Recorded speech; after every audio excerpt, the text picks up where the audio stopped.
Assalamualaikum. Hari ini kita mau belajar IPA ya.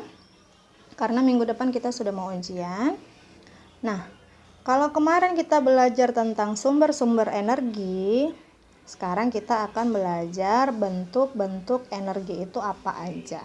Kalau sumber-sumber energi artinya semua benda yang menghasilkan energi itu disebut dengan sumber energi. Kalau bentuk-bentuk energi ini adalah energi yang dihasilkan dari sumber energi ya nak ya.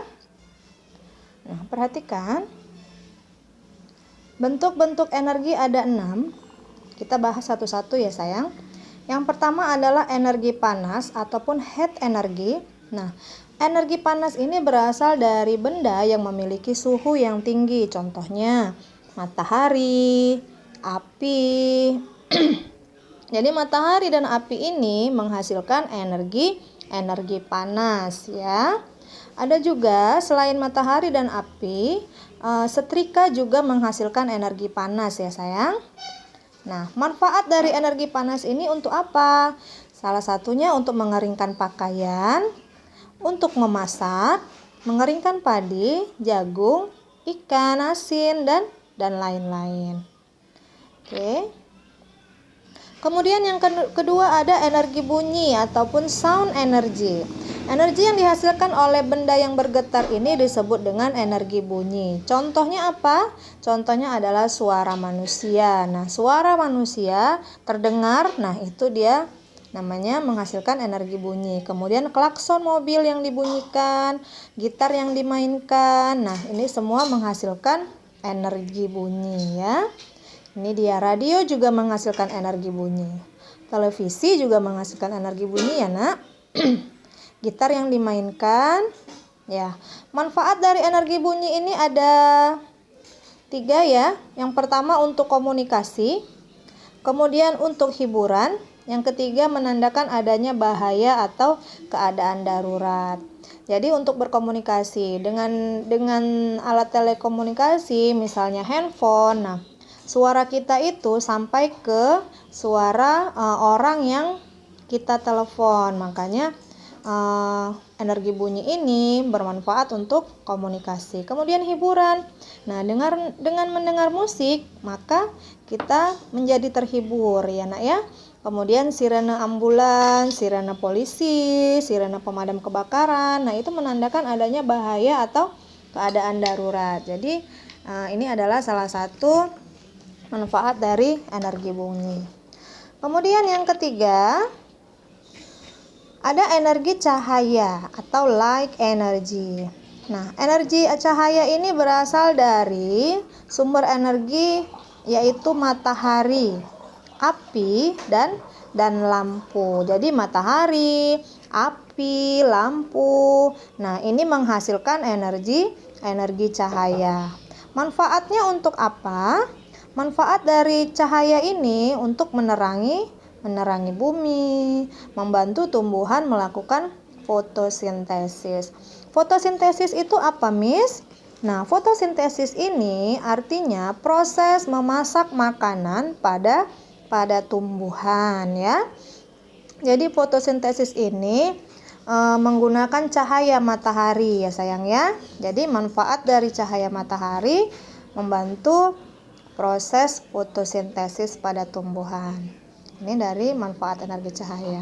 Kemudian yang keempat ada energi listrik. Nah, electric energy ini adalah energi yang paling sering digunakan manusia ya sayang ya. Energi yang dihasilkan oleh pembangkit listrik ya. Contohnya energi pada arus lampu listrik. Manfaatnya untuk apa energi listrik? Menyalakan peralatan listrik. Di rumah kita menghidupkan lampu pakai listrik, supaya AC hidup pakai listrik, kemudian kulkas hidup pakai listrik ya. Jadi energi listrik ini adalah energi yang paling sering digunakan oleh manusia. Kemudian ya ini dia contohnya ya, lampu, TV, kulkas dan lain-lain. Yang kelima ada gambar baterai. Nah, kalau kamu melihat baterai, yang terlintas adalah energi kimia atau chemical energy. Energi yang tersimpan dalam bahan kimia. Nah, contohnya adalah baterai, makanan, minyak bumi. Nah, ini menghasilkan energi kimia ya sayang ya.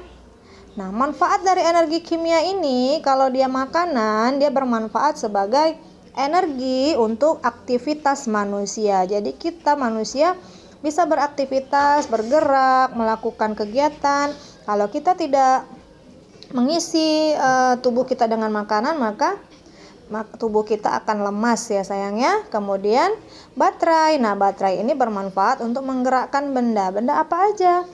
Misalnya mainan kamu yang bisa jalan, mobil-mobil remote ataupun jam dinding ya, jam tangan itu menggunakan baterai. Kemudian bahan bakar. Nah, seperti yang kamu ketahui, bahan bakar ini untuk menggerakkan mesin kendaraan. Jadi mobil kamu, sepeda motor kamu tidak akan bisa bergerak kalau tidak diisi dengan bahan bakar ya sayang. Kemudian yang terakhir, yang keenam adalah energi gerak ataupun kinetic energy ya.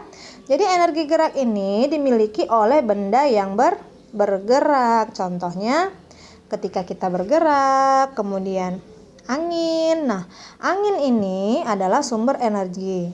Nah, apabila angin ini berhembus, maka dia bisa menggerakkan kincir angin, dia bisa menggerakkan layang-layang. Nah, jadi layang-layang tadi bisa bergerak karena adanya angin. Nih, karena adanya angin. Layang-layang bisa terbang, kincir angin ini bisa berputar. Kalau tidak ada angin, layang-layang tidak bisa bergerak, kincir angin juga tidak bisa bergerak ya. Ini dia manfaatnya. Nah, sampai sini dulu bentuk-bentuk energi.